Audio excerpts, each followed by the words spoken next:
বাবা? আপনি ভালো আছেন? ভালো আছি। শোনো, বলছি একটা অনেক গুরুত্বপূর্ণ কথা। তুমি যখন দেবীদার প্রোগ্রাম করছো তখন ফার্স্ট ইতিহাস বিয়ে গেছিলাম। হ্যাঁ। আমার একটা মেয়ের একটা সমস্যা, তুমি হয়তো জানতেও পারছো, পুলিশে চাকরি করে। হ্যাঁ। 6টা মাস আমার নাতির না হাজবেন্ড মারা গেছে, খুব মানসিক টেনশন ছিল বদলির ব্যাপারে অনেক। কইছি গো আমার নাতনি আজকে কিন্তু রাগ করছে, আছে ছুটিতে আইছে, রাগ করছে কয়টা হাসতে নিয়ে তো যাবো না, আমার অনেক ইয়ে লাগছে। কেন কেন? না, ডাকতে তো ছুটি রে, ডাকতে কারণ ওই যে বদলি হয় না দেখে বদলি হয়ে গেছে বাবা।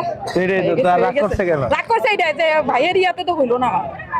আমি হয়তো ভুলে গেছিলাম কেন করলাম না, আমি কিন্তু কেন? তোমার খুব ইয়া করি, এটা কেন? আমার নাতি এটা। ভালো আছেন না? আসো, আমাদের দেশে কারণে আমার একটু আমাদের আমাদের এত বদলি টদলির দিয়েছে আসো, আসো, বলছি। আপনারা আমাদের উপরে রাগ করলে কেমনে হবে বলেন?